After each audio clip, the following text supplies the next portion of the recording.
I freeze mid-step in the church vestibule, my cousin Penelope's words hanging in the air like a physical blow. $20,000 for a wedding gift? You're such an incredible sister. The gift envelope in my purse suddenly feels like a weight against my hip. $6,000. 3 months of careful saving, skipping dinners out, canceling my yoga membership. My fingers curl instinctively around the strap of my handbag. Penelope turns, her mimosa tilting precariously as she spots me. Her eyes widen, lips forming a perfect O of surprise. Oh. Was it supposed to be a surprise? My marketing training kicks in before my emotions can betray me. I stretch my lips into what I hope passes for a smile, though my face feels wooden, disconnected from the storm brewing inside. Don't worry about it, I manage, my voice steadier than it has any right to be. These things have a way of getting out. Penelope smiles, relieved, and squeezes my arm. Still, what an amazing gift. Delilah is so lucky to have you. The world narrows around me as I nod, murmur something appropriate, and continue down the hallway on suddenly leaden legs. $20,000, not $6. $20,000.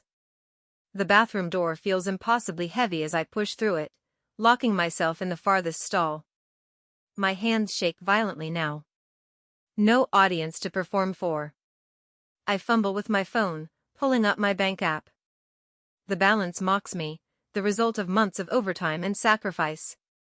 The gift card receipt sits in my email, the confirmation number and amount in bold black letters, $6,000. A memory surfaces. My mother's voice, casual and cutting over Sunday brunch last week. You know, with your marketing salary, everyone expects something substantial. The way she emphasized substantial, as if my planned gift were pocket change. Delilah, my perfect younger sister, nodding along. Tess's sister gave her $25,000 for her wedding. Must be nice to have such a generous family. The dismissive look they exchanged when I'd mentioned my $6,000 gift. The gift that represented 65-hour work weeks and declined invitations to save every penny. My heartbeat thunders in my ears. Sweat breaks out across my forehead as tunnel vision threatens. I press my palms against the cool metal of the stall door, forcing myself to breathe deeply. 1 breath. 2. 3. In the mirror above the sink, my reflection stares back at me. Serafina Brooks, 32, successful marketing manager, reliable daughter, generous sister. My makeup is flawless. My emerald dress wrinkle-free.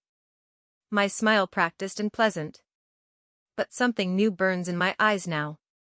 A controlled fury, simmering beneath the composed exterior. I reach into my purse and remove the gift envelope from its elaborate wrapping. The gold ribbon I'd spent 30 minutes perfecting now crushed between my fingers. $20,000. They'd told everyone I was giving $20,000. This isn't the first time. Images flashed through my mind. The check I wrote for Delilah's final semester of college when she decided to study in Italy. The loan for my parents' kitchen renovation that was never mentioned again. The medical bills after Mom's minor surgery last year that somehow became my responsibility. Each time, the same pattern. The casual mention of their need. The pointed references to my good fortune in my career. The implied obligation. The gratitude that never quite matched the sacrifice. Water splashes onto my wrists as I wash my hands with mechanical precision. I pat my face dry, reapply my lipstick, and straighten my shoulders. Not this time. I walk into the rehearsal dinner with measured steps, scanning the room until I spot them. Mom and Delilah, heads together in conversation at the head table, both turning silent the moment they notice me. Their smiles are too bright, too eager as I approach. Guilt flickers across Delilah's face before she masks it with a laugh at something our father says. Miss Brooks? The wedding coordinator appears at my elbow, tablet in hand, her professional smile firmly in place. Your mother mentioned you'd like to announce your gift during tomorrow's reception? I turn to her slowly, a plan forming with perfect clarity. Actually, I have a better idea. My voice sounds different even to my own ears, calm, decisive. Could I be added to the toast list? Before my mother speaks. The coordinator nods, making a note on her tablet. Of course, right after the first dance? Perfect. I smile, feeling the weight of the gift envelope in my purse. I think everyone will be quite surprised by what I have to say. After the rehearsal was over, the hotel room keycard slipped from my trembling fingers as I fumbled with the door. Inside, I kick off my heels, one bouncing across the beige carpet as I sink onto the edge of the bed. My phone buzzes with a text from Mom. Don't forget your speech tomorrow. Everyone's so excited about your generous gift. I switch off the phone and pull out my laptop instead. The spreadsheet glows in the dim hotel lighting, each entry a precise record of my silent generosity, a digital paper trail of manipulation. My finger traces down the screen, each row a memory. $5,200, Dad's medical bills after his shoulder surgery. $8,400, Mom and Dad's kitchen renovation last spring. $12,780, Delilah's final semester in Florence. $4,300, the emergency loan when Delilah's apartment deposit was due. $6,150, parents' 30th anniversary trip to Hawaii. $53,830. The total at the bottom of the screen mocks me. $53,830 over 3 years. More than a year's salary after taxes. I open my banking app, staring at the balance that should be larger. Should be enough for the down payment on the small townhouse I've had my eye on for months. The one with the garden patio and home office that the realtor keeps calling about. My email inbox holds more evidence. Subject lines from Delilah scroll past. Thank you so much for the help with tuition. I'll pay you back someday. Love you. You're literally a lifesaver with the deposit thing. I owe you big time. Florence wouldn't have happened without you. Best sister ever. Not one penny repaid. I click on voicemail, finding the message from last Wednesday that I'd saved. Sweetheart, it's Mom. Just confirming you're bringing the gift tomorrow. We're telling everyone about your generous contribution. $20,000 is such a meaningful number for our family, you know, since Delilah was born on the 20th. Anyway, call me back. $20,000. The precise amount they knew I couldn't afford without emptying my savings. The hotel phone rings, startling me. I answer reflexively. You're not answering your cell. Veronica's voice comes through, clear and fierce. What happened at the rehearsal? They told everyone I'm giving Delilah $20,000. They what? Veronica's voice rises. Sarah, that's more than 3 times what you planned. My laugh sounds hollow even to my own ears. According to my spreadsheet, it's not even their biggest ask. What spreadsheet? The words tumble out as I describe the financial accounting I've kept for years. Every loan, every temporary help, every guilt-induced transfer. $54,000? Veronica whispers. Sarah, that's financial abuse. The term hangs in the air between us. I've never labeled it before. This ends now, Veronica says, her voice hardening. They've been using you as their personal ATM for too long. It's not that simple. Because you've let them make it complicated. Your mother orchestrates, Delilah plays along, and your father sits back and benefits without ever lifting a finger to defend you. Her words land with physical force. The trio of betrayers named so plainly. If I don't give what they've promised, I'll look like the villain. Only to people who don't matter, Veronica counters. This is your chance to break the pattern, Sarah. Once and for all. After we hang up, I sit motionless, Veronica's words echoing. My phone buzzes again, a late-night call from Mom. Serafina, darling, just checking in. Your father and I told the photographer to capture your special moment tomorrow. Everyone's so excited about your generosity. Mom, I never agreed to $20,000, I say quietly. A pause. Well, that's what we've told everyone. It would be embarrassing to go back now. Her voice sharpens. You know how these things go. Perception is reality. The marketing phrase, my profession's mantra, used against me. I need to go, Mom. It's late. I hang up before she can respond, then notice my social media notifications blinking. 5 new tags. Cousin Penelope's post appears first. So proud of my cousin Serafina Brooks for her incredible $20,000 wedding gift. Family goals. Best sister ever. 31 likes already. My stomach knots. The trap is complete. Back out now and I'll look cheap, ungrateful, selfish. The narrative already written against me.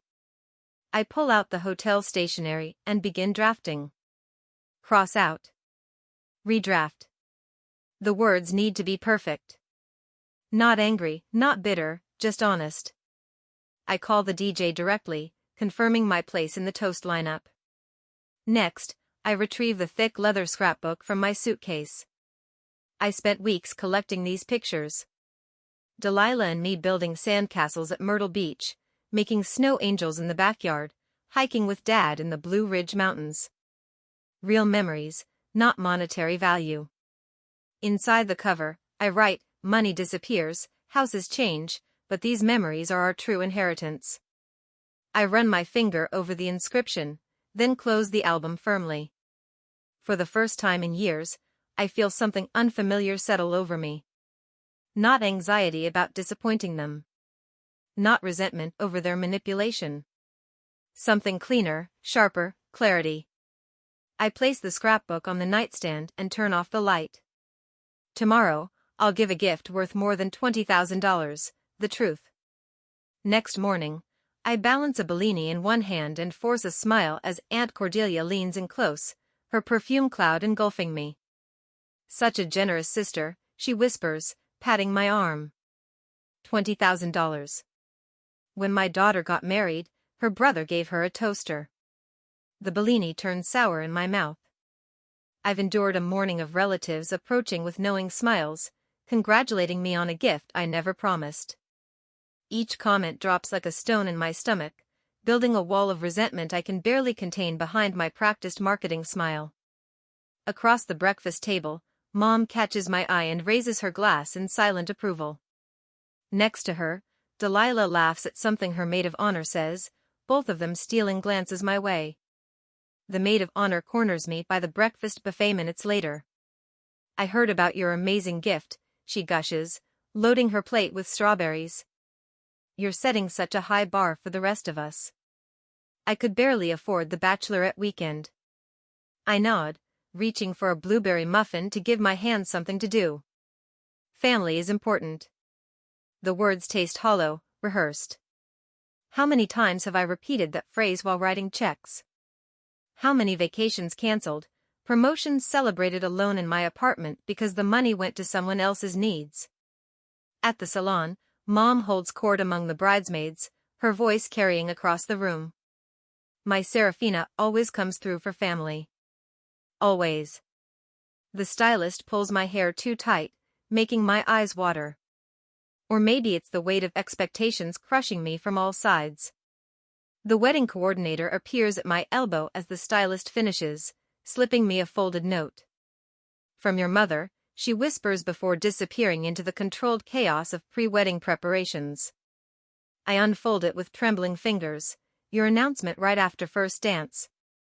Perfect timing for maximum impact. My lungs constrict. She's choreographed this entire performance, my role reduced to opening my wallet on cue. I crumple the note in my fist, feeling something crack inside me. Not my resolve, my silence. Back in the bridal suite, I reach for the scrapbook I brought for Delilah. Flipping through childhood pictures last night, I'd found an unexpected gift, the memory of who I used to be. There's 11-year-old me, skinny arms crossed, standing between Delilah and a neighborhood kid who'd made her cry. My chin jutted forward, eyes flashing. I'd forgotten that girl existed, the one who spoke her mind before she learned to swallow her words with her pride. Another photo slips out. Grandma Brooks holding both of us on her lap, her silver hair catching sunlight. Her voice echoes in my memory. Honesty is the only gift that never breaks, Sarah. Remember that. I touch the image, feeling the truth of it burn through my fingertips. My silence hasn't protected anyone, it's only enabled years of taking, of expectations that grow with each unspoken surrender. The bathroom door swings open and Mom appears in the reflection behind me. Our eyes meet in the mirror, her perfectly lined lips tightening at the corners. There you are. Everyone's waiting. She closes the door, blocking the exit. I've told everyone about the $20,000, Serafina. Don't embarrass us. The words hang between us, the first time she's stated the lie directly to my face. I turn slowly, scrapbook clutched to my chest like armor. I never agreed to that amount, Mom. Her shoulders stiffen, surprise flickering across her face before hardening into something colder. Don't be difficult. You make more than enough to spare it. Family comes first. Yes, the word comes out stronger than I expected. Family does come first. That's why I'm doing this. Doing what? Suspicion narrows her eyes. I move past her toward the door. Being honest. My phone buzzes with a text from Veronica. Whatever happens, I'm proud of you. Truth is always right. The photographer captures me in the hallway, camera clicking at my expression. Whatever he sees makes him lower the lens and nod with something like respect. That's a keeper, he murmurs. Uncle Winston passes me on the way to the ceremony, his weathered hand squeezing my shoulder. Stand tall, Serafina, he says quietly. Some storms need to break. He's always seen through the family dynamics, recognized the undercurrents while everyone else admired the surface. His support steadies me as I approach the DJ's table and hand over my revised speaking card. Before the mother of the bride, I say firmly. It's a surprise. The DJ studies my face, then nods. Got it. The ceremony passes in a blur of white lace and promises. I stand beside my sister, holding her bouquet, wondering if she sees the irony. I've been holding things for her all our lives. The reception begins with champagne and laughter. Across the room, Mom straightens Dad's bow tie, whispering in his ear. She's radiant in her mother of the bride glory, accepting compliments and directing servers with practiced efficiency. Every few minutes, her eyes find me, making sure I'm still in place for my assigned role. The first dance concludes with applause. Mom begins moving toward the microphone, her path clear in her mind, but the DJ's voice cuts through the settling quiet. And now, before we hear from the mother of the bride, Serafina Brooks would like to say a few words. Mom freezes mid-step, her champagne glass tilting dangerously. Her head swivels toward me, eyes widening with alarm. I rise from my seat, legs steady beneath me. The room falls silent as I approach the microphone, feeling the weight of expectation and confusion ripple through the crowd. My heartbeat drums in my ears, but my hands remain still, no longer trembling. For the first time in years, I recognize myself, not the agreeable daughter, not the reliable ATM, but the girl in that photograph who knew how to stand her ground. I take the microphone, meet my mother's stunned gaze across the room, and smile, not the practiced marketing smile, but something real and unflinching. Behind Mom, Dad shifts uncomfortably in his seat. Delilah's fingers twist in her lap, her new wedding ring catching the light. But I keep speaking, the words flowing now, unstoppable as truth always is once it finds its voice. The wedding reception buzzes with energy, crystal glasses clinking, silverware tapping against china plates, the low murmur of conversation hanging in the air like perfume. Michael's arm remains wrapped around Delilah's waist, both of them watching me with expectant smiles that don't quite reach their eyes. I've thought a lot about my gift to my sister today, I begin, my voice carrying across the ballroom with surprising steadiness. Mom leans forward in her chair, nodding encouragement, already rehearsing her follow-up announcement in her mind. I can practically see the words forming behind her eyes, $20,000 from my generous daughter. My gaze locks with hers, and I hold it a beat longer than comfortable. A flicker of uncertainty crosses her face. Money can be spent, I continue, running my thumb along the edge of the microphone. Houses can be sold. The scrapbook rests against my hip, hidden by the tablecloth. But love and truth last forever. Mom rises halfway from her seat, her champagne glass abandoned. The DJ, bless his soul after our earlier conversation, subtly steps between her and the microphone stand. Delilah's smile falters as she glances from me to Mom, then back again. Her fingers tighten around Michael's sleeve. Dad shifts in his chair, suddenly fascinated by the pattern on the tablecloth. He won't meet my eyes. Never has when it matters. Instead of a number, I say, my voice gaining strength with each word, I want to give my sister a blessing. Build your marriage on honesty, not on forced sacrifice. A ripple moves through the crowd, raised eyebrows, exchanged glances, small nods of recognition. Aunt Cordelia, who watched Mom manipulate me into paying for Delilah's study abroad program 3 years ago, leans toward Uncle Winston with a whispered comment. Winston's eyes meet mine with quiet approval. The truth has been hiding in plain sight for years, visible to anyone willing to see it. Family isn't measured in dollars, I continue, even as Mom attempts to edge around the DJ. Her smile stretched so tight it might crack her foundation. The growing applause drowns her protests as she tries to interrupt. It's measured in moments of authentic connection. I reach beneath the table and lift the scrapbook, its burgundy leather cover catching the light from the chandeliers overhead. This album contains our shared history, the real wealth of family. Walking toward Delilah, I feel strangely weightless. The pressure that's lived between my shoulder blades for years, the constant responsibility of being the family ATM, dissolves with each step. I open the album to the first page. Delilah, age 8, and me, age 11, arms wrapped around each other at the lake house, before college tuition and kitchen renovations and medical bills. Before the calculations and manipulations. Before love came with a price tag. Remember this? I ask, my voice soft now, meant only for her. You were afraid of the deep end, and I taught you to swim. A tear slips down Delilah's cheek, smudging her carefully applied mascara. Shame and recognition flicker across her face as she accepts the album with trembling hands. I hope you and Michael fill it with honest moments and true happiness, I say, squeezing her fingers before stepping back. That's worth more than any dollar amount. The photographer captures the moment, Delilah's tear-streaked face, the album clutched against her beaded bodice, my straight-backed posture as I return to my seat.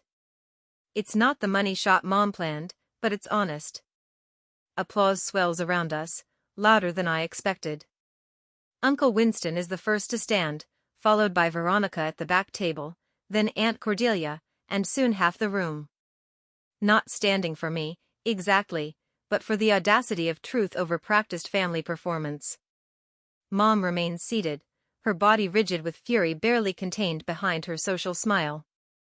Dad pats her hand absently, his gaze fixed somewhere over my left shoulder. Later, guests approach with genuine appreciation. Mrs. Henderson, Mom's book club leader for 15 years, squeezes my elbow. About time someone in this family spoke honestly, she murmurs, loud enough for Mom to hear from 3 feet away. Delilah finds me by the cake table, the album tucked under her arm. Her makeup has been hastily repaired, but her eyes remain red-rimmed. You made me look terrible, she whispers, but there's no real heat behind it. No, I correct her gently. I gave you the chance to be better. Delilah glances toward our mother, who stands surrounded by a circle of relatives, her hands moving in short, sharp gestures. Damage control in full swing. Beatrice intercepts me as I slip away from the crowded dance floor. Her fingers curl around my wrist, manicured nails digging into my skin. You've humiliated us in front of everyone, she hisses, her smile fixed for any watching guests, while her eyes flash with cold fury. That speech, that photo album, what were you thinking? I draw a steady breath, feeling oddly calm despite the storm brewing around me. The weight I've carried for years has lifted, leaving clarity in its place. I was thinking about honesty, Mom. Harrison appears behind her, his jaw clenched beneath his rehearsed smile. Your sister deserves better, Serafina. On her special day of all times. Before I can respond, Delilah approaches, her wedding gown swishing softly against the polished floor. Mascara streaks her cheeks, the perfect bride's makeup now imperfect with tears. Why did you have to make a scene on my special day? Her voice wavers between genuine hurt and practiced performance. Everyone was expecting, you know. $20,000? I ask quietly, refusing to be baited into raising my voice. A gift I never promised? Beatrice's nostrils flare. We assumed you'd want to do something meaningful with your salary. My salary barely covers my rent after I've given you $54,000 over the past 3 years. The number falls between us like a stone, precise and undeniable. Harrison blinks rapidly. Now wait just a minute. I reach into my clutch and withdraw a folded piece of paper, the spreadsheet I printed this morning, every transaction meticulously documented. Here's a complete accounting. Dad's medical co-pays, Mom's kitchen renovation, Delilah's final semester abroad. That's private family business, Beatrice snaps, glancing nervously at nearby guests who've begun to notice our tense gathering. Private until you decided to announce a fictional $20,000 gift to everyone we know. My voice remains level even as heat rises in my chest. Love shouldn't come with a price tag. Uncle Winston approaches, champagne glass in hand. His weathered face hardens as he overhears Beatrice's rising protests. Beatrice, the girl's right, he says, placing a steadying hand on my shoulder. This has gone on too long. Mrs. Henderson, my mother's book club partner for 15 years, pauses nearby, her expression shifting from curiosity to discomfort as she witnesses Beatrice's mask slipping. You don't understand, Beatrice sputters, her composure fracturing. Family helps family. I agree, I say, opening my purse again, which is why I brought these. I pull out my phone and open the text thread with Delilah from 2 weeks ago. I hold it where she can see the screen. Mom says you're announcing the $20K at the reception. So generous. Can't wait, red heart, red heart, red heart, followed by a string of heart emojis. Delilah's face drains of color. I didn't. I thought. The wedding coordinator hovers nearby, tablet clutched to her chest. Beatrice attempts to wave her away, but she steps forward instead. Mrs. Brooks specifically asked me to prepare for this announcement, she says, addressing me directly. She gave me the exact figure and requested it be highlighted during the parent toasts. I was just trying to make your sister's day special, Beatrice's voice rises, drawing more attention. At my expense. Again. The words taste different now, not bitter, but truthful, necessary. Delilah stares at the phone, then at the scrapbook I'd given her earlier. She opens it slowly, fingers tracing over childhood photos. Serafina, age 11, standing protectively beside 8-year-old Delilah on the first day of school. Teenage Serafina helping Delilah with algebra homework while their parents beamed for the camera. Her eyes lift to Beatrice, something new dawning in them, understanding, perhaps, or recognition of a pattern she'd benefited from without questioning. Mom? The single word carries weight, a question loaded with decades of unexamined family dynamics. Beatrice's carefully constructed facade crumbles completely. Her shoulders stiffen as she grabs her evening bag from a nearby chair. I won't stand here and be accused by my own daughter, she announces to anyone listening. Not today of all days. She storms toward the exit, heels clicking sharply against marble. Harrison follows without meeting my eyes, his perpetual retreat from conflict as familiar as his cologne. I stand alone in the aftermath, spine straight, breath even. Conversations resume around me in hushed tones. The DJ announces the next dance. Life continues. Uncle Winston squeezes my shoulder once before moving away. About time, he murmurs. Delilah remains, clutching the album to her chest, looking smaller somehow without our parents flanking her. I didn't know, she whispers. Not everything. You didn't want to know, I correct her gently. There's a difference. She nods slowly, a flicker of something authentic crossing her face. What happens now? I look around at the beautiful reception, the flowers that cost more than my monthly rent, the open bar and lavish buffet, the life we've all pretended we could afford. Now we start telling the truth, I say, feeling the first real smile of the day spread across my face, and see what's left. I run my fingers over the glossy album cover, savoring the quiet of my apartment. 2 months since Delilah's wedding, and the weight I've carried for years has lifted from my shoulders. No frantic texts asking for small loans. No guilt-inducing voicemails about family obligations. The morning light streams through my living room windows, catching on the unopened letter that arrived yesterday, Delilah's handwriting. I've been circling it like a cautious animal, unsure whether it contains another manipulation or something new. Taking a deep breath, I slide my thumb under the seal. Dear Serafina. The scrapbook sits on our coffee table. Michael picks it up almost daily, asking about the little girls with gap-toothed smiles building sandcastles at Myrtle Beach. I've shown him every picture a dozen times now. What I haven't told him, what I need to tell you, is that Mom pressured me into the money announcement. She said it would motivate you to give more. I should have stood up to her. I'm sorry I didn't.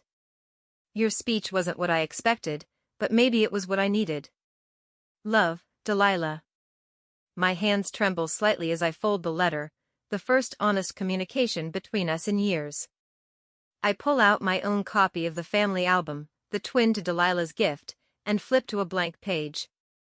Carefully, I position a new photo, Delilah hugging me after my wedding speech, her face revealing genuine gratitude rather than the practiced smile our mother taught us. Not perfect, but real.